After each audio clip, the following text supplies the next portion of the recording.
The world is upside down. I know this because of the rain. It is coming in through the windscreen, through the place where the windscreen used to be, and it is falling the wrong way, falling toward the roof. Except the roof is under me now, and the road is somewhere above, and in between there is a sound. Tick, tick, tick, the wipers, still going, wiping a window that is not there anymore. The seatbelt is cutting into my chest. My arms hang past my head as if they belong to someone else. There is a ringing in my ears, high and thin, and behind the ringing there is the rain, and behind the rain there is nothing, no other sound, no sound at all. And then I see it. On the roof of the car, beneath me in the dark, a shoe, a small white trainer lying on its side in the rainwater. The lace is still tied. A double knot. I tied it myself on the porch steps 100 years ago this evening. Hold still, chap. You'll trip over these one day. The lace is still tied. I look at the shoe. Only the shoe. I do not look anywhere else. I can't or I won't. And it does not matter which, because the dark is coming in from the edges now, soft and warm, like water filling a boat. The lace is still tied, and then there is nothing at all. Charcoal smoke, cut grass, Marty's laugh rolling across the garden, that big slow laugh of his, the one that starts somewhere down in his boots. The evening is golden the way only summer evenings are golden. Paper plates and folding chairs, a radio playing low beside the cooler.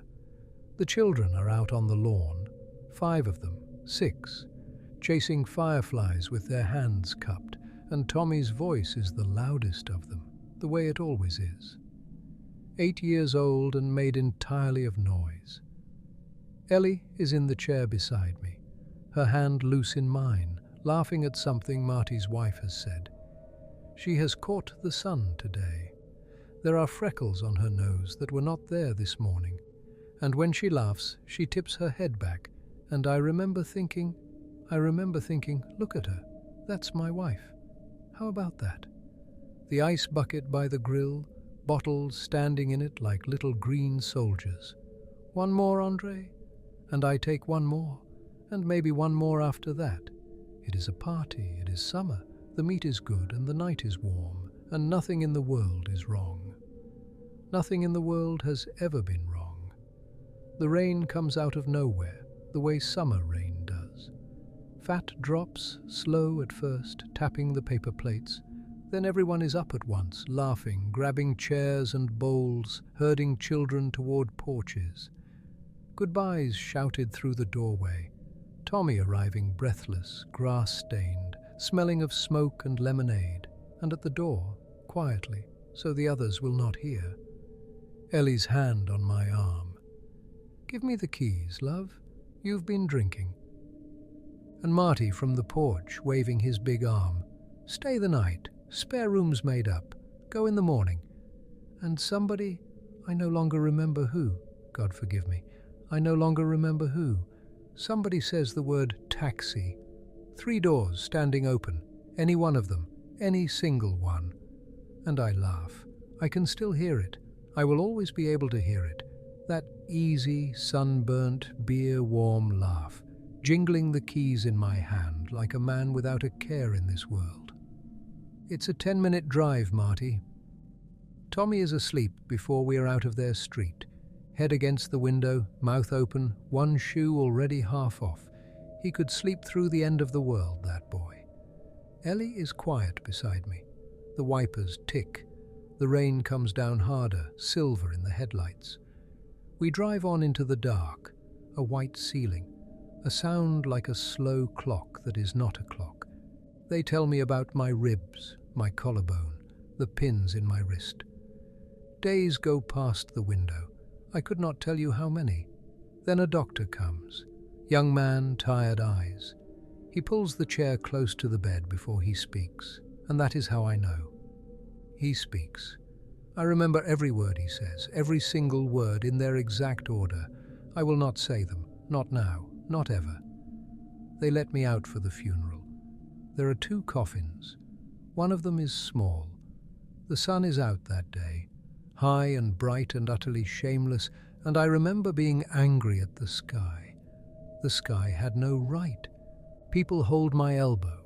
People say the things people say.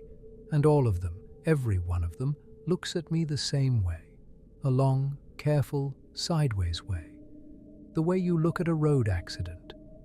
I stand at the graveside with the hospital bracelet still on my wrist, and the ground takes what I give it, and the sun shines and shines and shines. The key does not want to turn, months since it turned last. Then it gives, and the door swings in, and the house breathes out at me, that closed, waiting smell a house makes when it has been holding still too long. Nothing has moved. That is the thing. That is the terrible thing.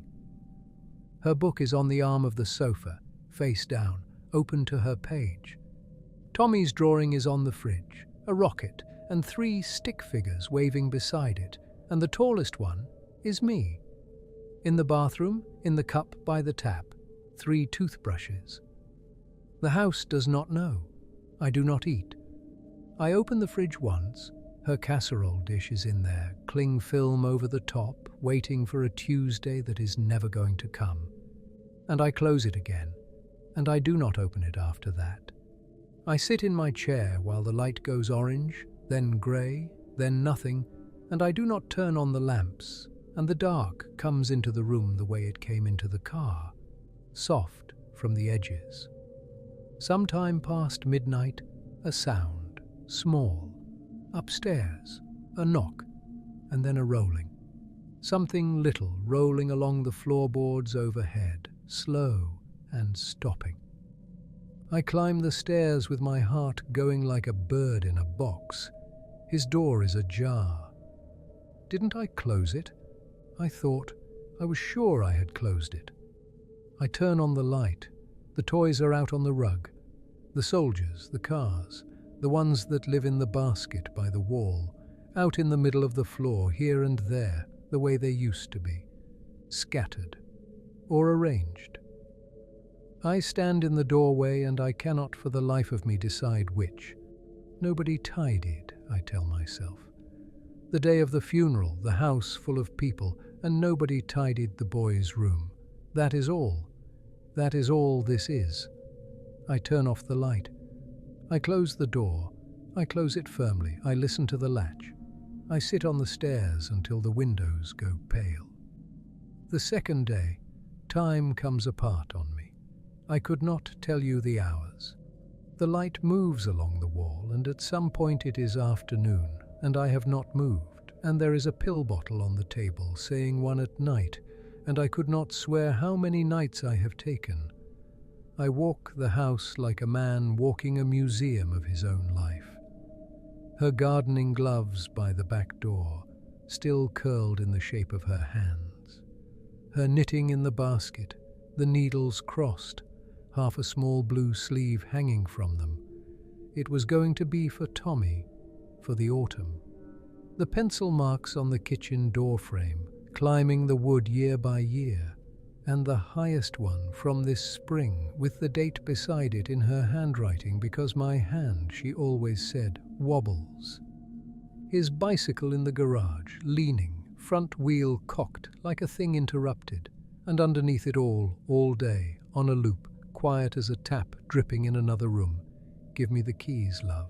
Give me the keys, give me the keys, and after it, every time that other sound. My own laugh. I hear my own laugh the way you hear a stranger through a wall. I do not recognize it. I want it to stop. It does not stop. Around noon I am sick, or I try to be. Nothing comes. There is nothing in me to come. In the afternoon her cup is on the counter. The blue one, the one with the chip in the handle that she would not let me throw away. I did not take it down. I would swear before God I did not take it down. But I have stopped swearing to things. 2 days without sleep and a bottle of little white pills. A man in my state stops swearing to things. That is what I tell myself. And I notice, some far-off part of me notices, that the telling is getting quieter. It is nearly evening when I see the slippers. They are by the kitchen door frame. His slippers. Side by side, neat, toes to the wall, directly under the pencil marks. Exactly the way he used to stand, heels together, chin up, cheating upward while his mother pressed the ruler flat on his head. I did not put them there. They have been in his wardrobe since they have been in his wardrobe. I go up. I open it. The shelf where they live is empty. I stand a long time in front of that empty shelf. There is cold air on my face, and I could not tell you where from. And I do not explain it to myself. I notice that too, that I have stopped explaining. Something in me has gone very still and very quiet, the way animals go quiet before weather. That night I am in the chair with one lamp on, and at the edge of my eye, the doorway moves, low, knee-height. Something pale swings past the frame, silk, the hem of silk, just the trailing end of it, the way a nightgown follows a woman who has already turned the corner. One breath of movement, and gone, champagne-colored. I know that silk, our anniversary, years ago. "What am I supposed to do with a thing like this?" she said, holding it up to the light, "and wore it every summer night for 10 years. The hallway is empty. Of course it is empty. Our bedroom is dark and still, and the nightgown is hanging in her wardrobe, hanging perfectly still, and I stand in the doorway and look at it, and I do not touch it, and I do not say one single word to myself. But the room smells of her, not her perfume. Her, warm and near and alive, the smell of the pillow beside mine for 15 years, the smell of a bed that someone has only just this moment left. I sleep in the chair, if you can call it sleep, that shallow water just under waking, where the rain on the window and the blood in your ears change places all night long, and near dawn in that shallow water I hear it. A laugh, a child's laugh, from upstairs, muffled, pressed down, escaping through fingers. The laugh a boy laughs from his hiding place when you are getting close, when you are so close, and holding it in is the hardest thing in the world. I am up the stairs before I know I have left the chair. Months since I have run, my ribs catch fire, and I do not care, I do not care. His door bangs open under my hand. The room is empty, the curtain is swaying, just barely. The very end of a swing, the last inch of a motion, as if 1 second sooner, half a second sooner, I would have caught the whole of it. I get down on my knees, because he hides under the bed, always under the bed. It stopped being a game years ago. He knew that I knew, and I would search the wardrobe first anyway, saying, "Where can he be? Where can he be?" And under the bed the giggle would build and build until it burst. Under the bed there is a toy car lying on its back, wheels in the air. Nothing else. I kneel there, in the middle of the empty room, an old fool on his knees in the grey hour of the morning, and something happens to my face that has not happened in a long time. "Can't find you this time," I say. To the room, to nobody, to the curtain going still. You win. Sunlight. That is the first thing. The curtains are open, and the light is lying warm along the floorboards, and the house smells of coffee. There are sounds in the kitchen, plates, the tap running and stopping, a cupboard closing, the sticky one, the one that needs a nudge of the hip going shut with that little double knock it has always made. I come down the stairs. She is at the stove with her back to me. The pan is going. Her hair is pinned up the way she pins it in the mornings, loose strands at the neck, and the blue cup is on the counter with the steam rising off it. "Coffee's fresh," she says. "Sit down before it goes cold." I sit down. Above my head, along the landing, Tommy's footsteps, slow, dragging, dropping down a stair at a time. Never was a morning person, that boy. Outside the window, the garden is bright, and the roses want watering. Morning, love, I say. And it is. It is a beautiful morning. Tommy comes down with his hair standing up on one side and pours himself into his chair, the way he does. A boy emptied out of a jug. Did you wash your face? Nothing. Tommy, face, hands. He goes. The tap runs. Ellie lifts the pan off the ring. I'll see to the garden today, I say. The grass has gone wild on me. Did you water it at all while... I wave my hand. Did you water it? When have I ever watered it? That's always been yours. Always been mine. That's true. I drink my coffee. It is good coffee. It has always been good coffee in this house. The days find their shape again, the way water finds a level. I could not tell you how many. Mornings are the pan and the kettle and Tommy's feet dropping down the stairs one at a time. Afternoons are the garden and the quiet. Evenings are the three of us, and the lamps on and the curtains drawn. I ask her what she fancies for dinner. Soup, she says. It is always soup with my wife, a winter woman married to her soup, and I laugh, and she lets me laugh. She came home pale is the one thing. All that way, a whole holiday and no sun to show for it. Pale as linen, the pair of them. Well, rest and feeding up and home. They'll come right. People always come right at home. 7/8. A pause. The pencil taps his teeth. You knew it yesterday. The pencil taps. The lamp hums. Outside, a car goes by slow and its lights walk across the ceiling and away. 56. Isn't it, Dad? There you are, you know it. You just don't trust yourself. That's all that's between you and clever. He bends back over the page. His hair falls forward. I push it out of his eyes with one finger and he lets me. Bath night. And through the door, his voice goes up like a whistle. It's in my eye. It is not in your eye. It is. And the water slaps, and I laugh, and the towel afterward makes his hair stand up like a dandelion gone to seed. I comb it flat. It comes away in the comb, more than it should, if I'm honest. Boys do that when they shoot up. They grow past their own strength. Vitamins. I'll pick some up in the week. Hold still, champ. He holds still. He is getting better at holding still. He used to be all noise, this boy. You could hear him through the floor, through the walls, through a closed door and half a garden. He's growing up is what it is. Quiet is what growing up sounds like. Her hands run cold in the evenings. They always have.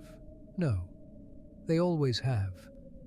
I take them between mine at the table and rub the warmth in, one hand and then the other, the way you'd warm a sparrow. She lets me. Her ring's gone loose on her, I notice, turning on the bone. All that walking abroad. She's lost weight she couldn't spare, my wife. I'll have the ring taken in. A ring should fit. The telephone rings in the afternoons. Her mother. Again and again, that woman. And Ellie only just home, only just resting. I unplug it at the wall. She can write a letter like a civilized person. While I'm about it, I take the wire off the doorbell too. It startles the boy when he's napping, that bell. It goes through the whole house like a drill. A house should be quiet in the afternoons. A house with a resting family in it should be quiet. And I keep the front curtains drawn now, I'll say that plainly. People slow down on our pavement. People look. I've seen them look. What is there in my house to look at? In the evening, Tommy says something that sets me off laughing. I could not tell you now what it was. That's the way of the best ones. But I laugh until my ribs remind me not to, and across the table, Ellie's shoulders are going too quiet. She was never a loud laugher, my wife. You know it from her eyes. We are, I think, and I remember thinking it in exactly these words. We are the luckiest family on this street. Tommy? Eat your dinner. The fork does not move. Tommy? Nothing. Nothing, nothing. Always this nothing. Eat your dinner, I said. And my fist comes down, and the plates jump, and the glass goes over, and water runs off the edge of the table. Tap, tap, tap.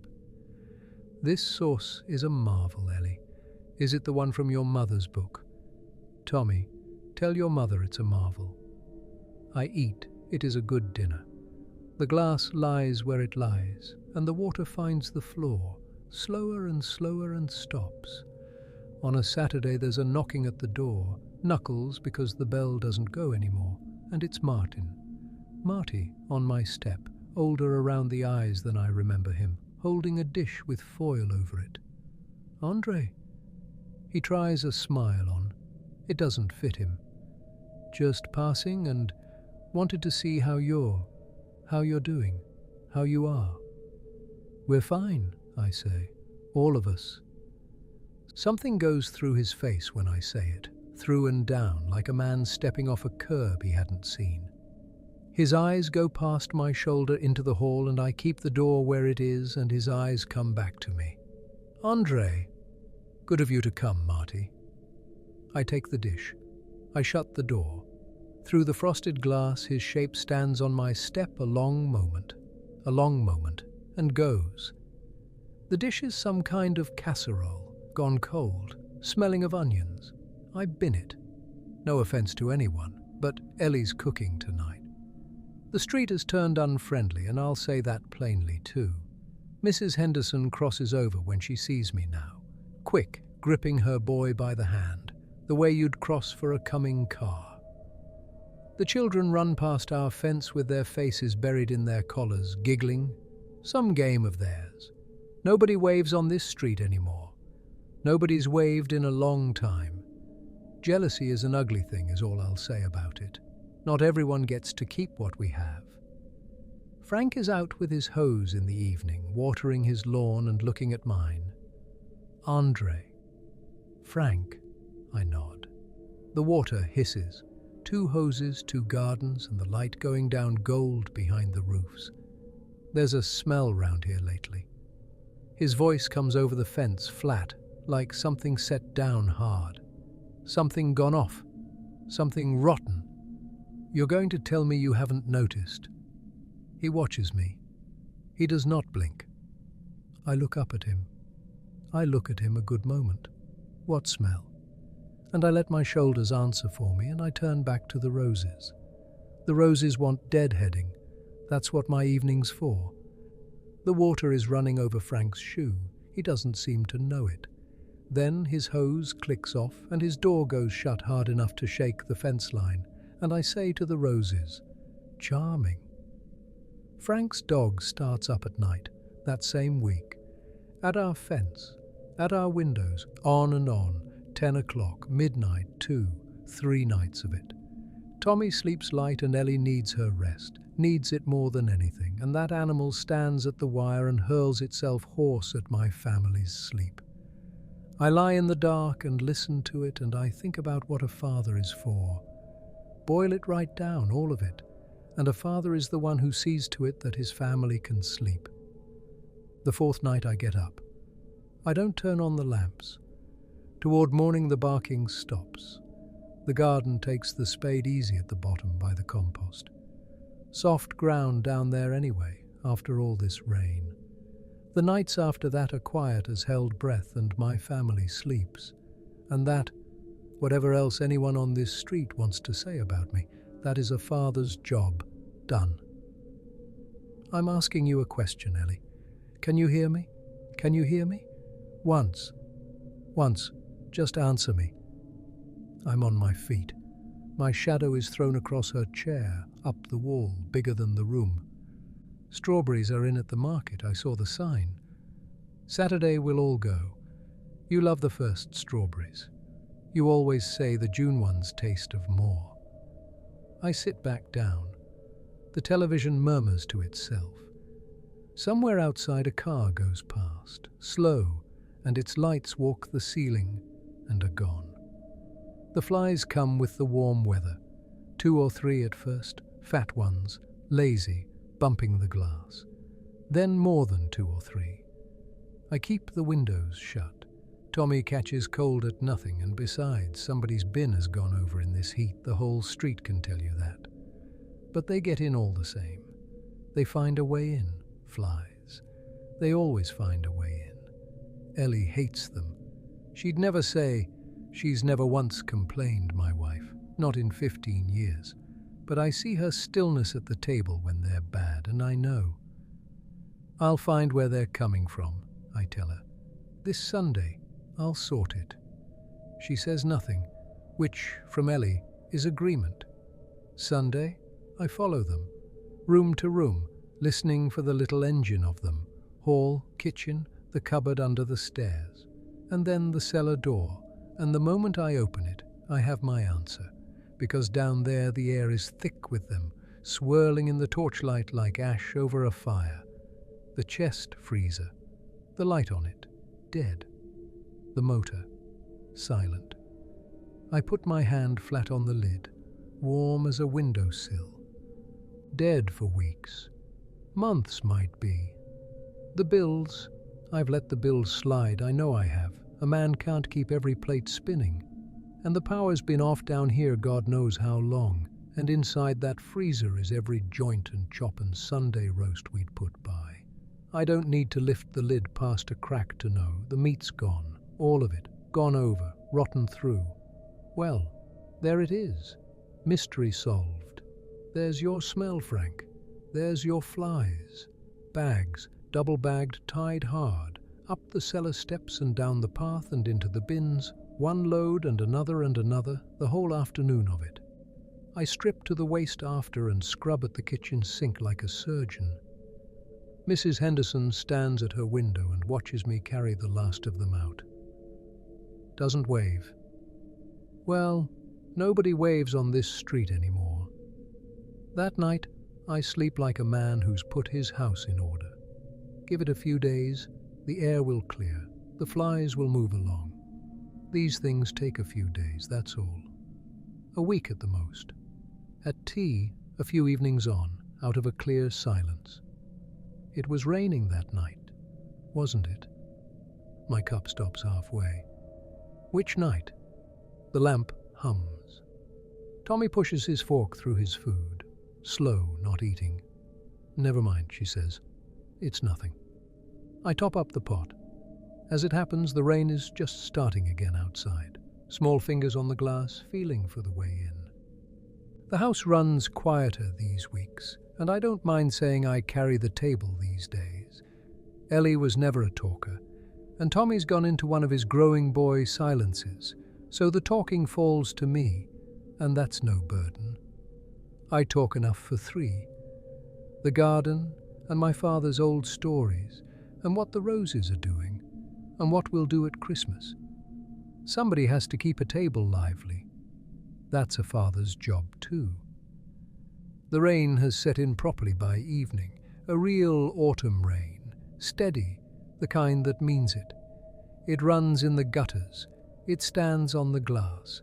3 plates, the steam rising. I'm telling them about a bird I watched in the garden today, a blackbird, bold as a taxman, and how my father used to say a blackbird in the garden means. We like the rain, we 3, I say instead, watching it come down the window. Don't we? And there's a knocking at the door. 3 knocks, firm, official little knocks. The bell hasn't worked in months. I saw to the bell myself. Now who's out in this? Ellie, were we expecting anyone? I open the door, 2 of them, police, rain beaded on their coats, and behind them at the curb a car with its blue light going round, laying its colour along the wet road, round and round. And the moment the door swings wide, they move, both of them, together, the same half-step back, as if the house has leaned out over the step at them. The young one's face goes away to his shoulder. The older one's jaw sets hard. His eyes close 1 full second and open again. Evening, I say. Well, coming out of it. Come on. Neither of them moves. Mister, The older one's voice catches on the first word and he clears it. "Andre, there's been a complaint, sir. We need to take a look inside. Won't take long." Of course. Come through." I stand aside, hold the door wide and call back into the house. "Ellie, put the kettle on, love. We've got visitors." The young one makes it as far as the doorstep and stops on it, like a man at the edge of cold water. His hand comes up over his mouth. "You've caught a chill, son. This weather will do it. Get inside, sit down, tea sorts everything." The older one comes past me, slow, breathing through his mouth, odd habit in a grown man, 2 steps into the sitting room, and stops. I have never seen a man go that color. Night shifts. They run these boys into the ground, you know, it's a scandal. His hand finds the radio on his shoulder. The words come out fast and low and I can't catch the half of them. "Units," and then twice, "Now, now." Through the front window I can see the young one down my path, bent double over the rose bed, his back heaving in the rain. There. Didn't I say he was sickening for something? "Ellie, love, have we got lemon for the—" "Sir." The older one's voice has gone strange, flat and careful and very quiet, like a man carrying a full dish to the table. "I need you to step outside with me now, sir." "Outside? It's tipping down, man. Sit down, the pair of you. My wife will be mortified. Guests in the house and not so much as a cup of—" A hand on my arm, gentle as you like, and made of iron. The street is full of blue. A second car has come from somewhere, and a third, no sirens, sliding up quiet as boats. All along the road the curtains stand open an inch and a half. Frank is at his window, not moving at all.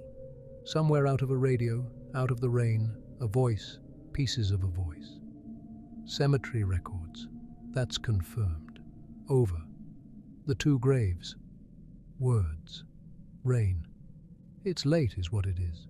It's late and it's raining, and the whole street stands gawping like the circus has come. They put a hand on the top of my head, lowering me in. "Mind yourself, sir." And the door of the car goes shut with a sound like a held breath let go.